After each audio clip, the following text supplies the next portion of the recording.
欢迎来到法语力学。Ben non, c'est une blague. Bienvenue à Français mécanique. Aujourd'hui, on va réaliser la théorie du drastique versatile, ou mieux dit, apprendre à utiliser le mot juste.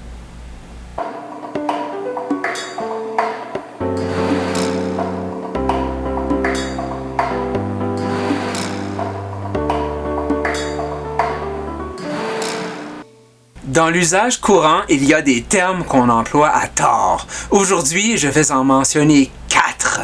Je suis conscient que mes 4 allégations sont contestables. L'idée, c'est pas tant de dire que j'ai raison, c'est seulement de vous faire prendre conscience du sens des mots.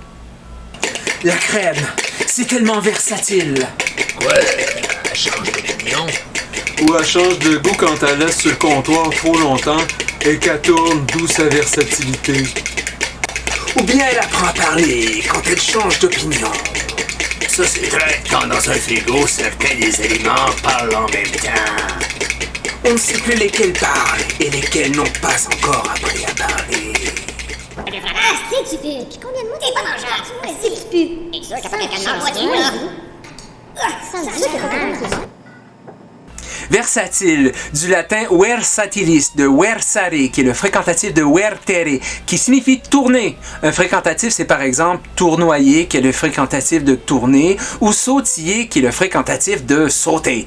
Le terme correct employé, c'est polyvalent, c'est-à-dire qu'il y a plusieurs usages. Versatile se dit de quelqu'un qui est inconstant ou changeant. Viens-tu au chalet? Ah, c'est sûr. On va avoir du plaisir. On va pouvoir se pacter. On a un chauffeur désigné. Caroline, elle va-tu être là? Je ne pense pas. Ah, et puis non, ça me tente plus. Eh bien, branche-toi, ne sois pas versatile. Autre terme que j'aborde, drastique. On l'utilise à toutes les sauces, à tort, sans vraiment savoir ce que ça veut dire. C'était drastique aux latrines ce matin. Qu'est-ce que t'as mangé hier? Des fibres, une nouvelle map de céréales, Drasticos ou Psyllium. C'est un changement drastique à l'égard de tes habitudes. Quoi? C'est un changement efficace? Ça opère? C'est comme un médicament. Mon docteur a changé mes prescriptions du tout au tout. Il m'a prescrit des médicaments drastiques. Ils sont bien forts.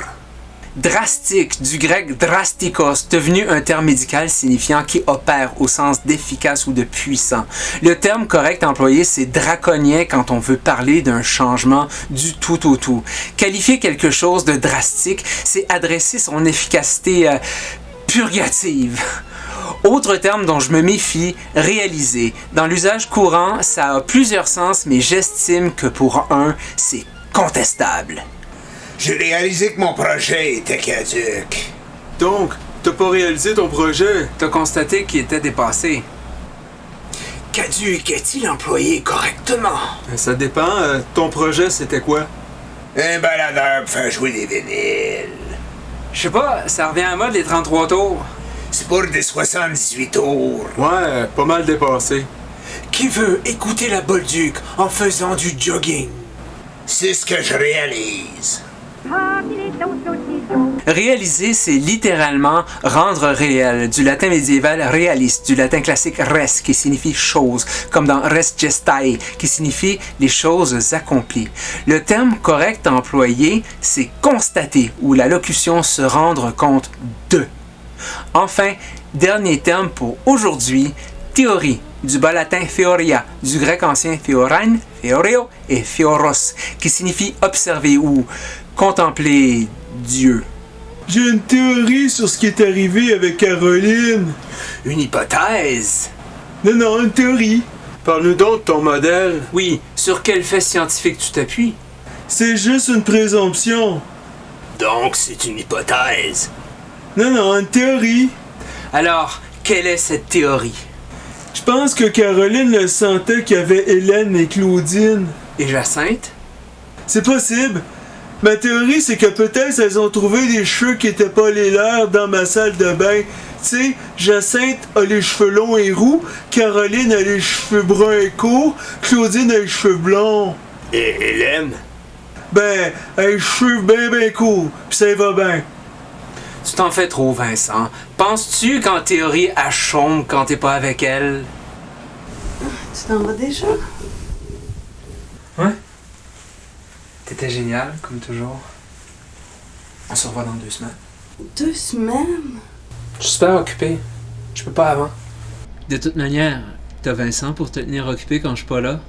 Une théorie, c'est un objet d'étude, un modèle scientifique par exemple, qui s'appuie sur des faits et c'est très solide. Même si c'est falsifiable, c'est pas une supposition. Le terme correct à employer, c'est hypothèse, parce qu'on parle d'une présomption basée sur des indices, mais sans certitude. Dans l'exemple, Vincent suppose que Caroline, qui a les cheveux bruns et courts, eût trouvé des cheveux appartenant à Jacinthe ou à Claudine dans la salle de bain avec un S. C'est une possibilité, mais ça se fonde sur aucune preuve.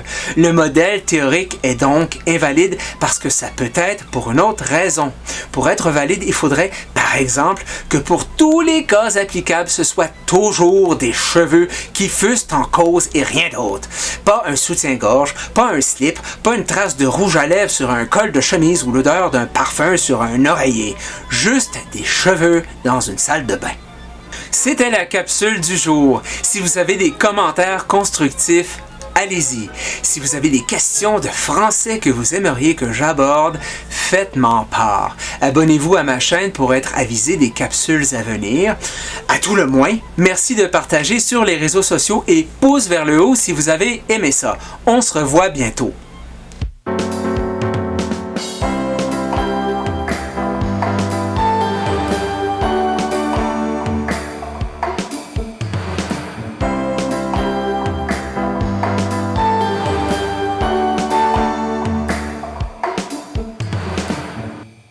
C'est possible. Ma théorie, c'est que peut-être elles ont trouvé des cheveux qui étaient pas les leurs dans ma salle de bain. Tu sais, Jacinthe a les cheveux blonds et bruns. Là. Ah. Ça a l'air de rien, mais j'ai le télésouffleur d'en face, puis j'ai de la misère à lire à cause De mes cheveux, trop de cheveux. J'ai le télésouffleur d'en face, puis j'arrive pas à lire. Non. Tu veux passer à la TV? Ouais. T'as un rôle à jouer. Ouais.